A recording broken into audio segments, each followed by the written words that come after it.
Welcome back. We're here to introduce our last presenter of the day, Matthew Lemond. Yeah.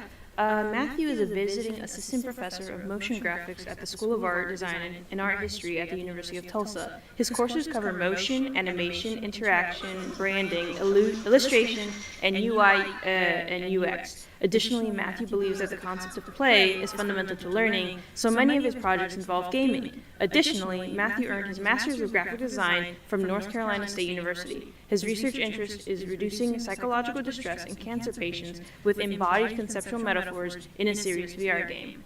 And we'll take it away to Matthew. Okay, am I on? All right. So I'm sure it's been a really long day, a lot of great, exciting, inspirational things, and I wanted to talk to you a little bit about my research. So I've got some VR videos here, and I'm sure any of you that have played VR, you know how it's not real, right? We've all done it. We know it's not real. These people know it's not real, but like it feels real in that moment based on the quality of the graphics and the sound. And even sometimes some of them involve vibrations, and a really small amount involve like smell. But yeah, like we see people just very physically reacting to what they see in virtual reality. And so this is part of my interests here. Let's see, here we go. So I've got a little question here. Why do VR games produce physical and emotional reactions? That's going to be part of what we're talking about today. So one possible answer would be the idea of embodiment. Our interactions with physical things shape how we communicate, think, and feel. And so you might ask, but wait, VR games are fake, right? Yes, but through well-designed sight and sound, VR feels real. You know, I play a VR game that's golfing, and there's a little ridge that if the ball, you know, when you mini golf and the ball gets stuck right up against the rail, that's a hard ball to hit, and you have to separate it when you're physically playing mini golf. But in the game, you can just swing right through the wall. But I find myself like stepping over the wall and lining up my shot, even though I know that's not real.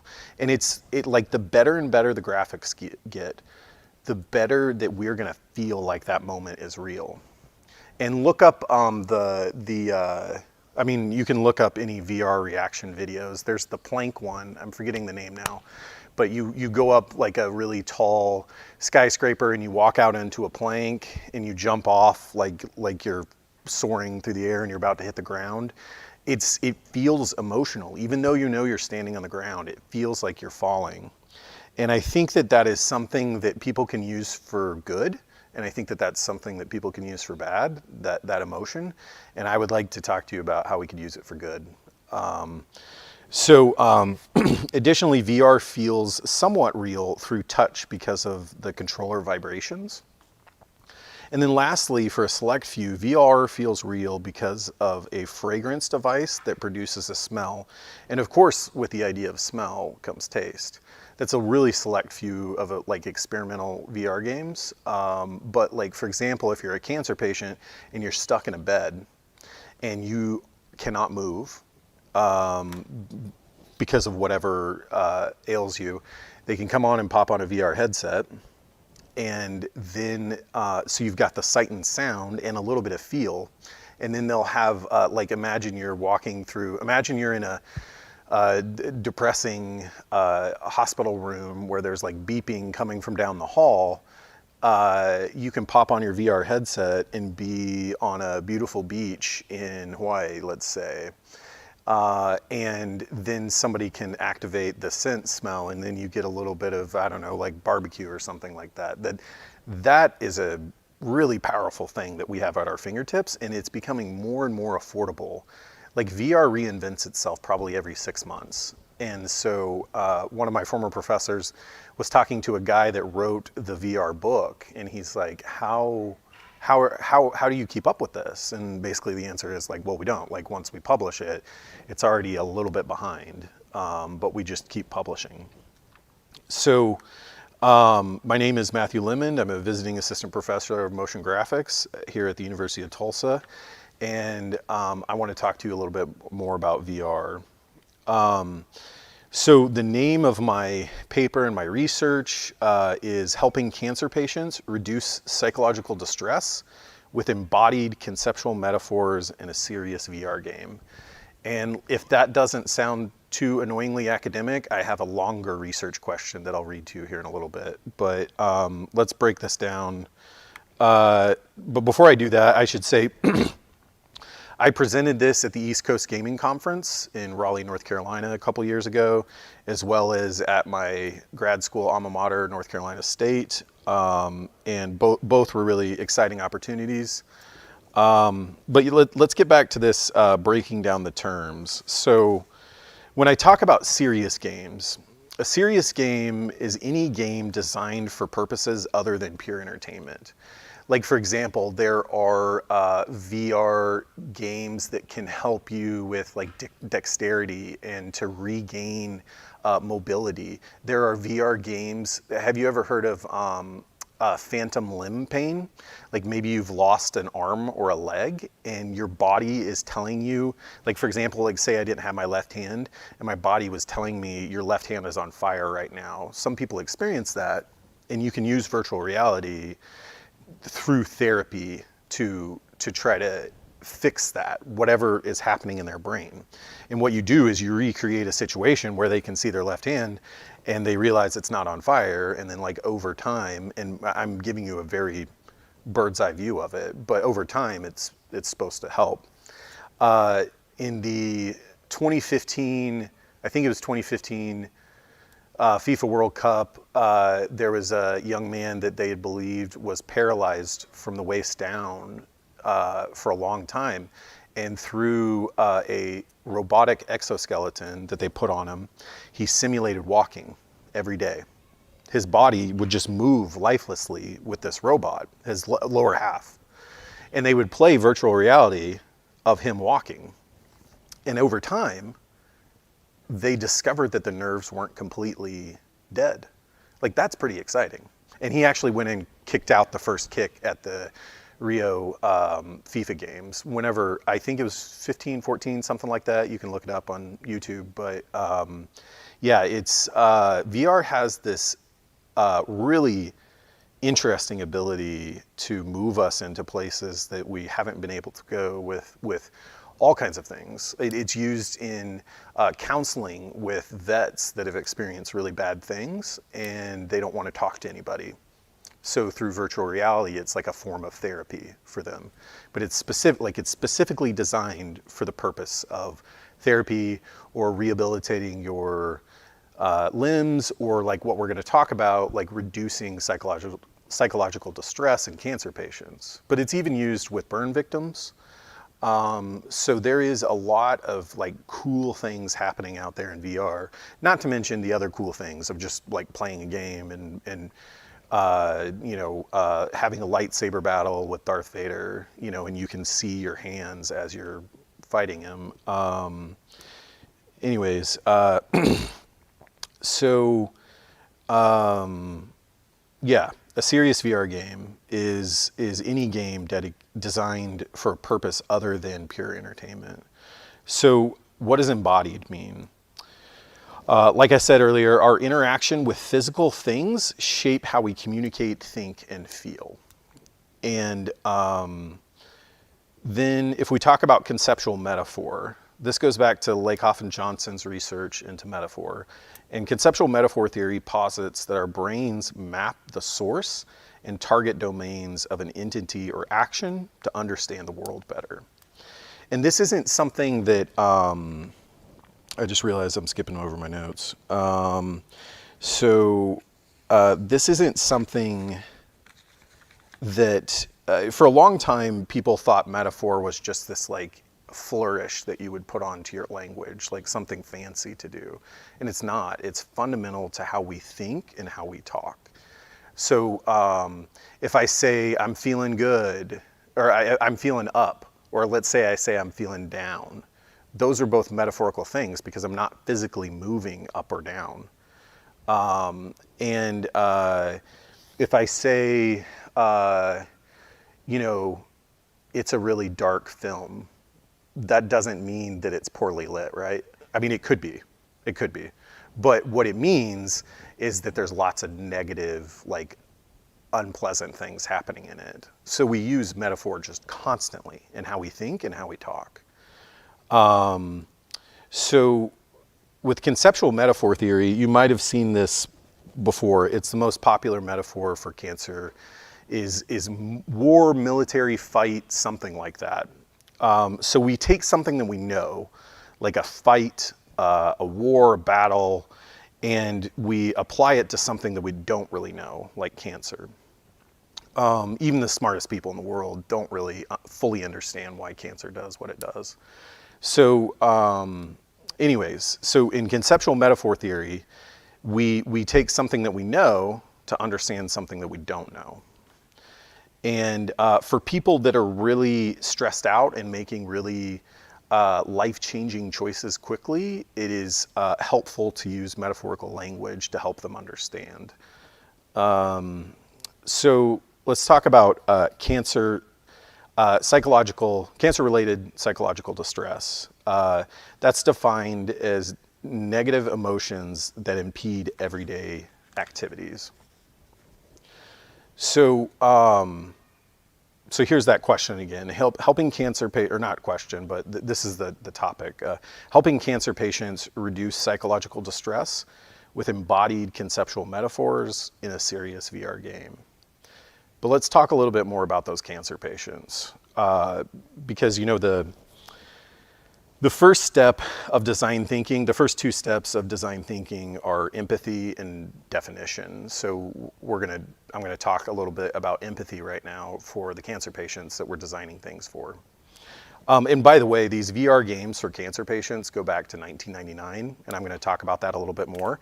But it was the VR headsets that weren't 360 or 180. It was just kind of like having a cell phone screen in front of your face. But yeah, they've been used for a really long time with cancer patients in therapy. So this isn't like something that's new. And in fact, I think it has a lot of potential for growth if you consider that 38.4% of people in the US will receive a cancer diagnosis in their lifetime. That's a bunch. I didn't expect that much. So perhaps you'll find this surprising, or perhaps you can relate. But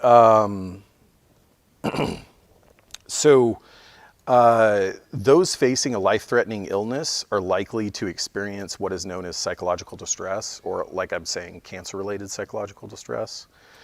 Fear, PTSD, anxiety, warped sense of self and circumstances, discouragement and depression.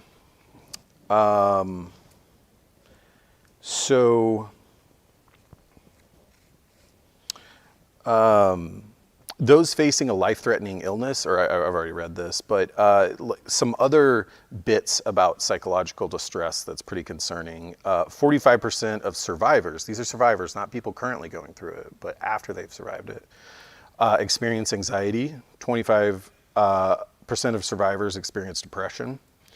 Depressed survivors are 2 times as likely to die prematurely. And suicide is 2 times as likely for survivors. So I think that we not only have the 38.4%, but then we have all the survivors that we could think about. So I think that there's like a legitimate demand and history for this segment. I don't want to call them a market because I don't want to talk about like selling things to them, but I would like to talk about making things to help them.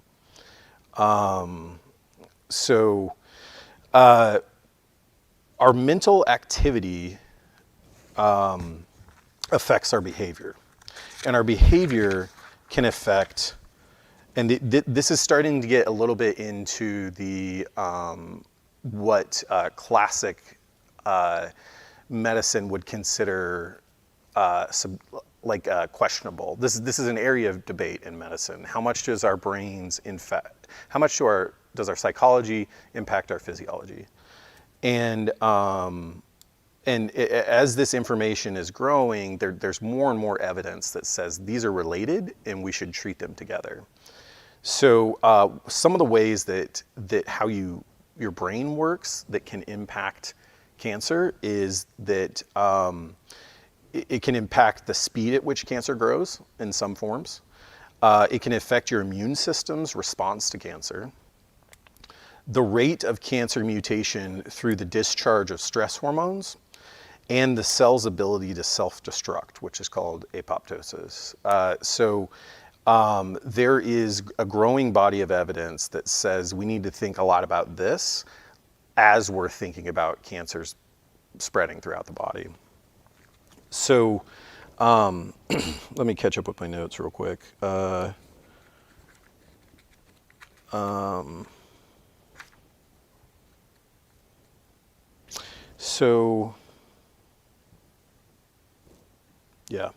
Okay, so while the National, I'll read this quote from the National Cancer Institute. The National Cancer Institute acknowledges that experimental research suggests a tumor's ability to grow and spread can be encouraged by psychological stress. So they are reluctant to say that, but because right before this, they say that there is no evidence that successful management of psychological stress improves cancer survival. But they do acknowledge that there is this experimental research that is suggesting psychological stress definitely has a role to play in this. And I think that we should create things to reduce that psychological distress. So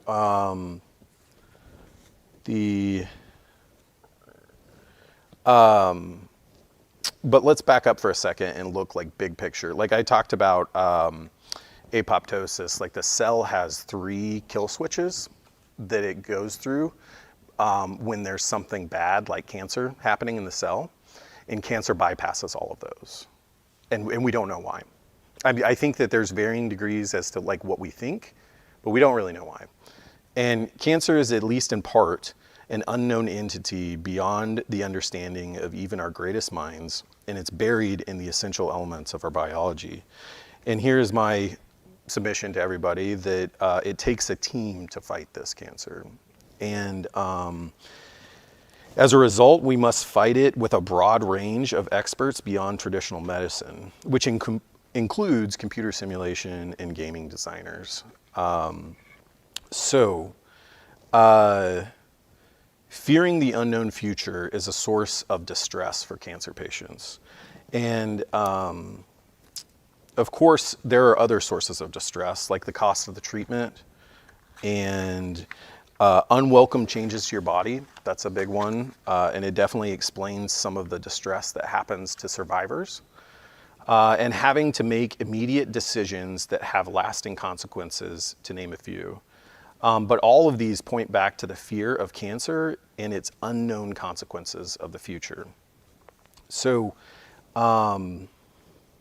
in concert with treatment, counseling, family support, metaphor are one solution to the problem of cancer-related psychological distress. Metaphor helps patients make sense of their past, present, and future experiences with cancer. And again, we see that conceptual metaphor theory matchup of cancer is a fight. Again, fight is something that we understand. Cancer is something that we don't really understand. And especially if you're new to all of this and you're not somebody in the medical field, like metaphors can really help somebody understand what's happening. And let's see, as Kermeyer Mayer puts it, an academic who studies metaphor and medicine, healing may occur because the metaphorization of distress gives the person room to maneuver imaginative possibilities, behavioral options, and rhetorical supply. I don't know about you, but that sounds like a game to me. metaphorization of distress. You can design the enemy. Room to maneuver. You can move around the game. Imaginative possibilities, right? Like, what if I could fly away from my cancer? What if I could obliterate it with a gun? And then rhetorical supply. Like, so it gives me words to describe what I'm feeling, which is often a thing that cancer patients talk about as a point of stress, is that they can't describe what's happening because it's complicated. And like I said, some of our brightest minds really don't understand what's happening. So our minds are truly powerful, and traditional medicine is changing to include how our minds impact our body. So again, how does metaphor relate to gaming? I would say that games are metaphorical because the user plays as a character and gains their abilities. So games are metaphorical. And anyways, let's see. Yeah. Okay. So my investigation has identified these 7 values of metaphor for cancer patients: shielding, playful, communal, bodily experience, educational, control, a new perspective. So, for example, like shielding, I might not want to say that that I'm dying of cancer to my family. Like, that might be too emotional. But I could say I'm going to walk into the sunset soon. You know, like, I could use that metaphorical language to separate. Or I could say something like, I don't really understand what's happening, and a doctor could say educationally, you know, cancer cells, they kind of, you know what zombies are? Like, cancer cells, regular cells are like humans, and then cancer cells are kind of like zombies. They're this like broken version of a human that just consumes and consumes and consumes and consumes.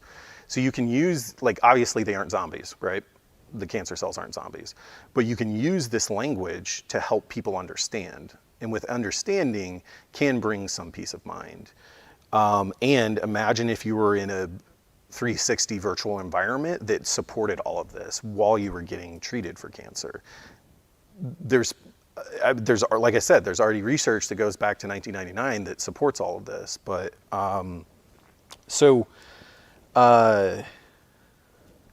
again, I would say these type of words, these sound like games. These sound like virtual environments, giving me control, giving me a new perspective. Virtual reality is a completely new perspective. I can be underwater, like grabbing at fish, or I could be on a spaceship fighting Darth Vader. You know, like it gives very new perspectives, and it's completely surrounded. So, let's see.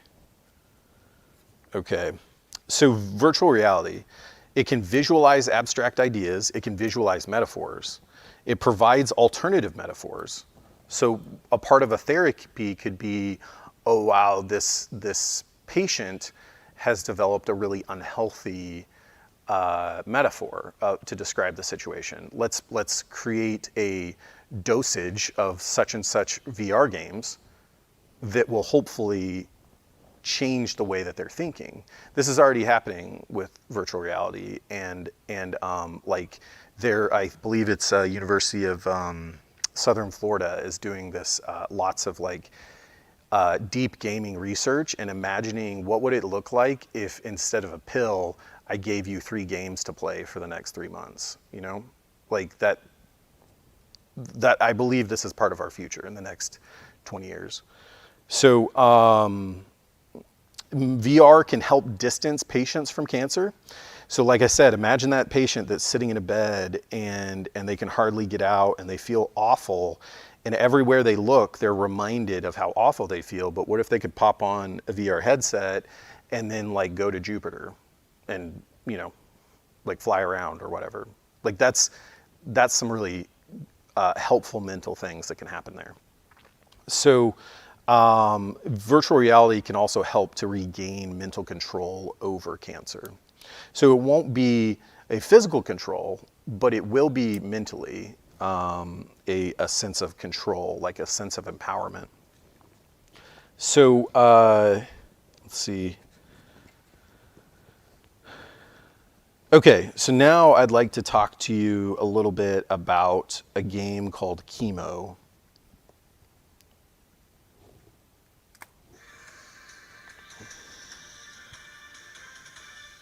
And one of the things I love about you, and you're here today, we're on a show called The Doctors, obviously. Yes. I want you to tell us a little bit about, you had a There we personal go. experience really close to you with cancer.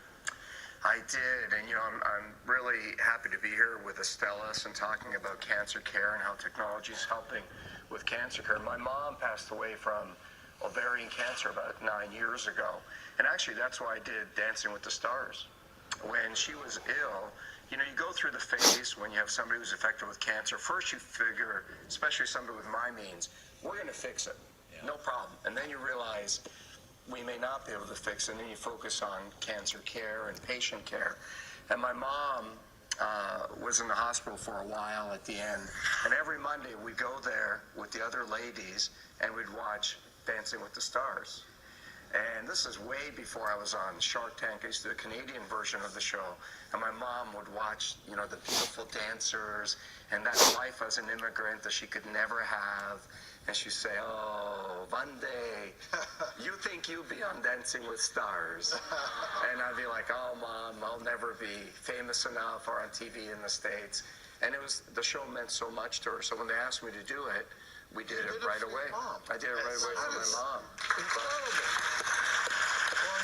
So now tell us about your partnership with the Here, three tribes here's where I and was supposed to winner. start. And during that phase, it was amazing to me how little technology had caught up to patient care and cancer care. And Astellas has this program called the C3 Prize that they launched in order to encourage, kind of like a mini Shark Tank, but companies that deal with patient care and to make people's lives easier. And the product ended up winning, used virtual reality to really use therapy to make people calmer when they go through that. Because the testing is really stressful, and going through cancer is really stressful, especially if you're a child. And you mentioned the winner. We actually have the creator of the winning product here with us today, Ju-Won Kim from Uncomfort. Welcome to the show, and welcome. How is the product impacting patient care? I think it's definitely impacting them in a way that we use non-pharmacological solution to help them reduce anxiety and pain. And it helps the hospitals as well because it helps them, the patients to recover quicker so they can leave and go home. And we have a prop over there, Doctor. Yes, we do, and I get to be the tester here. Is he always the tester? No, Yes, he is. He is. when it came to dancing with your wife, I was the tester. That was a good gig. I know where you live. Wow. This is just so mesmerizing what I'm looking at in 3D. You just want to keep looking at what's around you and all these what are these things that are coming towards me? These like little bugs, insects, and very three-dimensional. Well, those are the bad blood cells, and so it's a Okay, I can see that. Yeah, it's a completely immersive game, and you can't you kill the bad blood Okay, I cells. get it. so Am I it's a great way. inside like a vein or artery? Probably. I could That's be. what it looks like. Yeah. Yeah. But I love these innovative concepts. They're necessary in medicine. I applaud you for this because it really is so very important. And Robert, I would say to you, keep up the great work. Thank you. I think that it really helps a lot of people recover. Well, appreciate you being here today, Robert. Real pleasure. Shark Tank. Okay. So, chemo there, and do you notice what he said? Like, he's a very rich person, and he thought, we have the means to fix this, and he realized he doesn't. He realized, like, all the money in the world can't help sometimes. So, when he was talking about his mother. So, like, this is really a problem that it leaves even the richest people, like, just kind of stuck sometimes. So we need a bigger team of people around it other than traditional forms of medicine.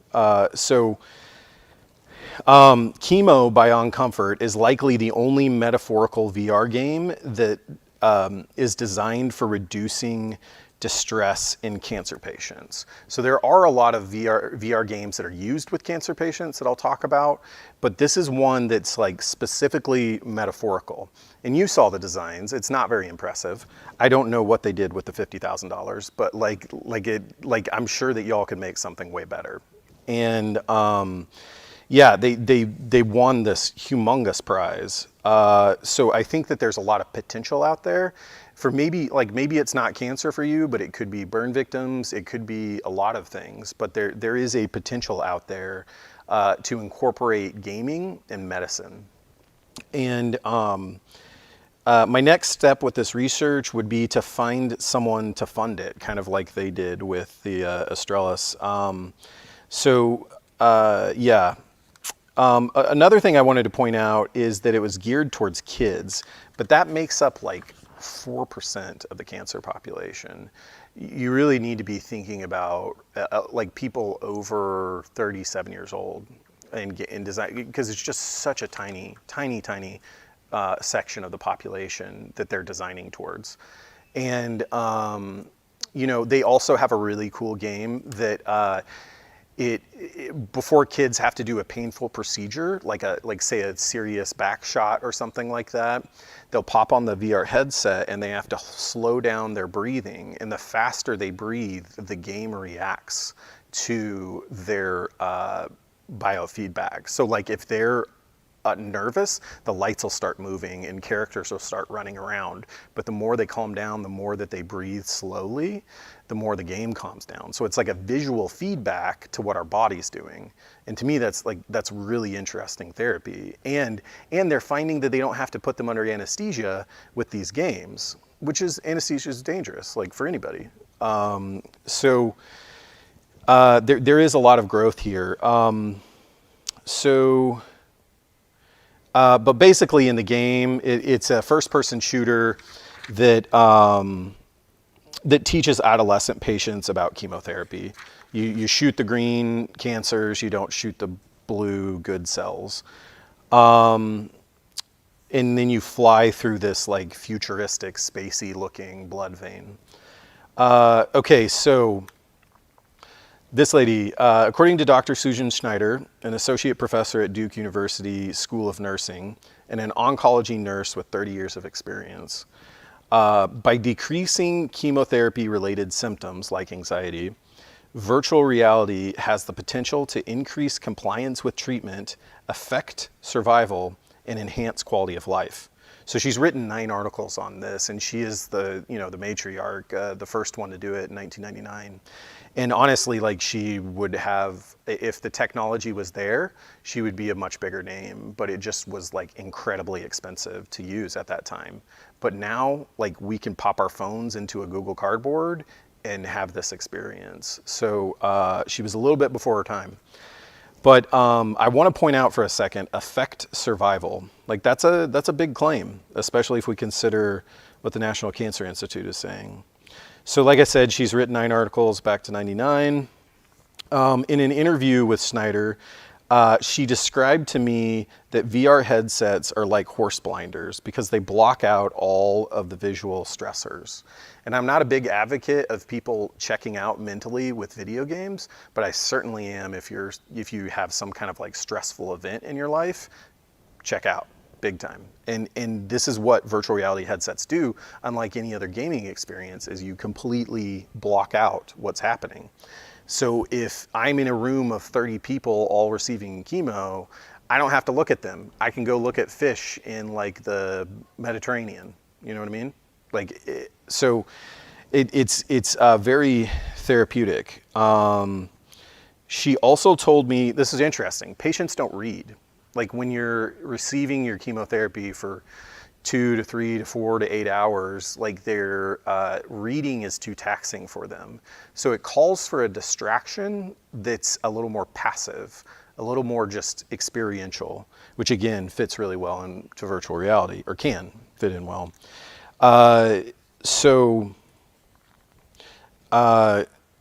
She isn't alone in this thought. In 2006, a mini review examined the use of VR with 839 patients and concluded that VR improves patients' emotional well-being and diminishes cancer-related psychological distress. So, for those that might not know, a mini review summarizes a large group of peer-reviewed papers. This one looked at 19 individual peer-reviewed articles on the subject. Interestingly, the mini review makes no mention of what the viewer sees. To me, that's a humongous oversight.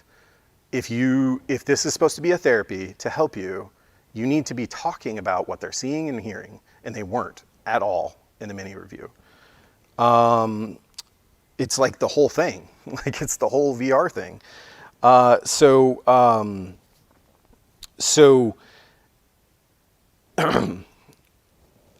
see.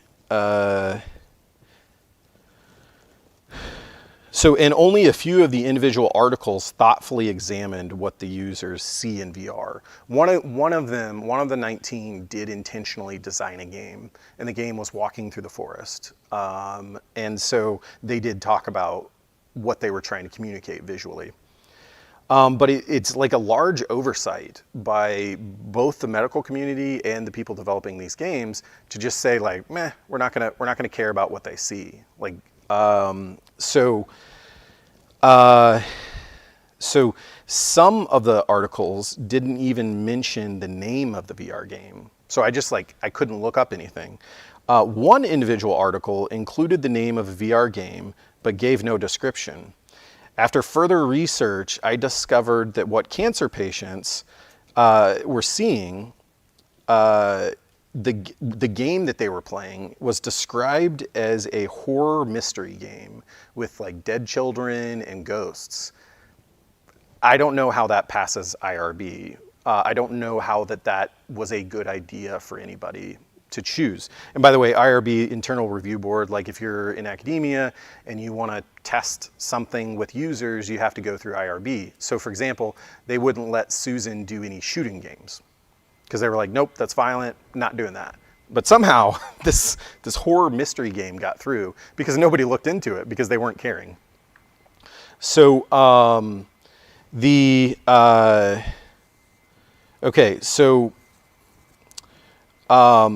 to me, I would describe this as a big oversight, and I'm sure that you agree with me. Missing from all of this research is a critical evaluation of the qualities of visual, auditory, and interactive stimuli.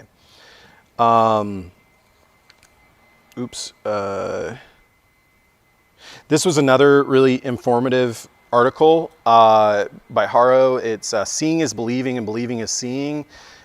This peer-reviewed investigation that explored the mental images patients have about their cancer via art materials. This was all with like breast cancer survivors, and they would make really interesting shapes. So this article had a big influence on my concepts that I'm going to show you in a second. But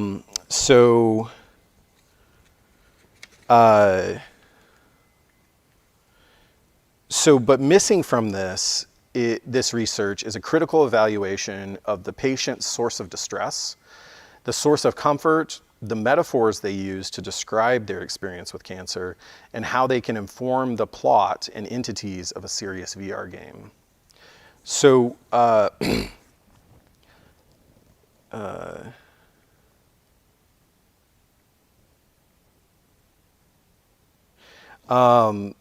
so here is my, actually, let me see.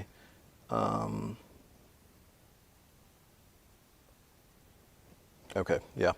So here is my, I remember we started off with kind of the complicated title that I described in detail. This is my official research question. How can the design of a serious VR game use multimodal metaphors to transform a patient's embodied metaphorical conceptualization of their cancer from a negative source of anxiety and depression to a positive opportunity for personal growth? So that's, instead of explaining all that, I'm going to show you some of the stuff that I've made. One more quick stop. We don't have to read through this too much, but this was a kind of like systematic breakdown. I read through a peer-reviewed article that interviewed three women who currently had cancer and how they would describe their experience with cancer. And some of them, it was their second time. But through considering what caused them distress, what gave them comfort, game plot implications, metaphors they use, like for example, treatment is jail. Medical staff is like a rugby team. So that's like a really common one, that because they feel like, you know, these older people feel like, I really need somebody bigger and stronger and faster to come help me. So one of the patients described the medical staff as a rugby team. They aren't, right? But like, it is really helpful for her to think that they are. Like, because she's putting the kind of physical skills and muscles that you might identify with a rugby player, she's using that visually to understand their mental ability to combat cancer. So for her, it was a comforting thing. One patient described herself as tough as a leather boot. She bragged about how the only child that she ever had was when London was, the only child that she had in the hospital. I think she was a mother of 7. The only child that she ever had in the hospital was when the Nazis were bombing London. So like she's from England. So like these metaphors they use are really important to understand. Okay, so one of them described cancer as a punishment. Like that's unhealthy thinking, and we need to be able to correct that with therapies like this. So anyways, so this led me to a couple conclusions. And what this would be is kind of a paper to hand off to a developer that wanted to build this.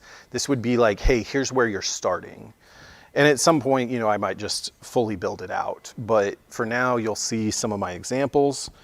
So let's just take a look at this, and then I am done after this. So here we go. Helping cancer patients reduce psychological distress with embodied conceptual metaphors in a serious VR game. How might cancer be metaphorically represented in a virtual environment? Cancer is more warm and dark than cool and light. Cancer is more round than angular.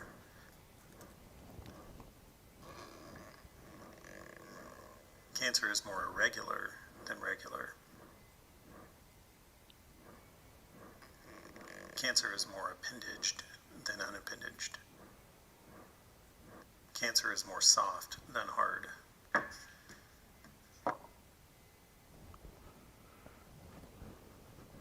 And finally, cancer is more small than large.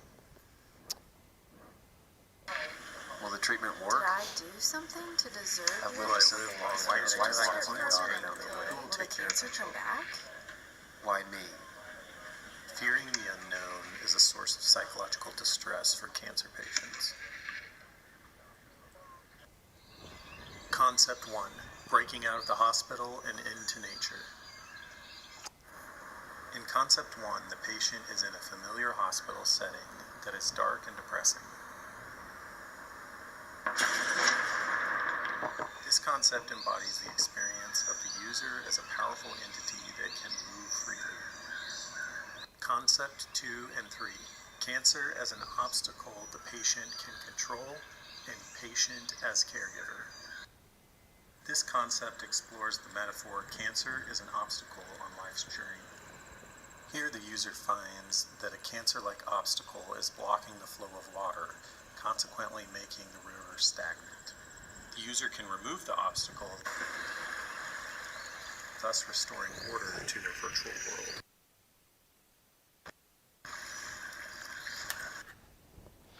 Okay, so those are my concepts, and with that, I would like to welcome any discussion or questions that you might have.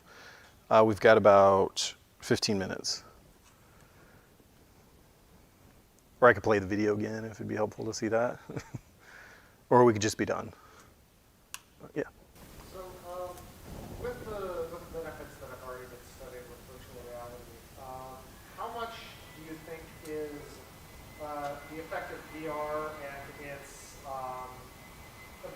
to replace somebody in their experience? And how much of it is the game aspect of directed intention, goals, and incentivized action? Okay, so you're asking me how much is it just them being, like how much is it them being in a different environment, and how much of it is the how it's built? Is that? So like when I think of a game has actions that are incentivized. VR is unique in games in that it can very much recontextualize and enforce almost completely its own context. Removing you from whatever context that you were in before. I guess my question is, in your intuition, is the power of VR specifically in that new context enforcement, or is it in pieces of the games of the incentivized actions to direct thought and that way? Yeah. Okay. So it is it the real value in VR? Is it that you are taken to another place, or is it how the parts of the game are built to tell stories and incentivize actions? I think it goes back to what Susan said, just the horse blinders. Like it just takes you to a different place. However, by the way that it's built, it can feel more real or less real. So like as image qualities get better and better and better, and we're able to, like make it accessible for people who wear glasses, and able to make it accessible for people who can't hear, and the more and more that the technology advances, I think that will become an equal part of the horse blinders, like that, because it'll support that story. So like virtual reality has a really magical way of suspending our belief. Like we know that we're not in a different location, but gosh, it really feels like it. And the better the technology gets, and the better the storytelling gets.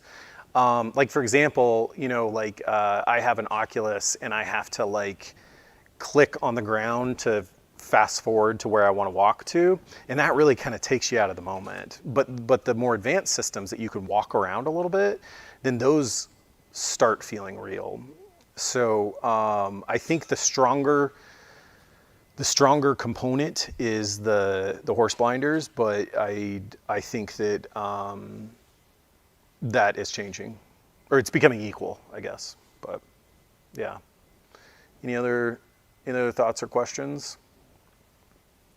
Yeah. You talked a lot about this being used for cancer patients and cancer treatment. What ways do you see it being used outside of that? Yeah. To treat other sorts of things that would be psychologically stressing. Yeah, so it's used with veterans to be able to, for one, like just to have somebody to talk to. Like they don't do well. The University of Southern California is doing a lot of this, where they find that they don't want to talk to counselors, so they put a virtual counselor in there, and then it's kind of not really a game; it's a simulation, but it is used in that way to help. There's a game called, I believe it's called Snow World, that's used with burn victims to metaphorically describe what's happening with them, and they get to instead of looking down at their burnt skin when they're playing a video game, they get to look down at their virtual arm, and it is it's not burnt, and they're moving around. And for example, one of my professors at NC State created a game, I Am a Man, going back to the Memphis sanitation workers that were protesting for fair wages, and in the 60s, right when MLK was shot, and he has this VR experience, and it's emotional. Like, so you're acting as you are one of the protesters, just walking along a line protesting, wanting fair pay, and then a police officer pulls you over, points a gun, and says, "Put your hands up." And you look down at your hands, and I had a black man's hands, and I had never experienced that before emotionally, and it was like, whoa, like, so it can be really helpful for empathy, you know, and understanding other people's situations. There's a bunch of others, but yeah. Any other questions? Yeah. I might have missed this, but do you think this will become more and more mainstream as it develops? I don't know. I don't know if, is my mic still on? Okay. I don't know. I think that like what needs to happen is people need to keep buying all of the like high dollar games so that there can be more funding there to pursue these side projects. I think like serious games are never going to be as popular as other games. Well, maybe, I don't know. Maybe they could be. But yeah, I think that it's always going to be a niche thing. But I do see it growing a lot in the next, 30, 40 years or so. To become kind of like an alternative to medicine, alternative to all kinds of things. But yeah, any other thoughts or questions? If not, I really appreciate the time. Thank you very much. Yeah.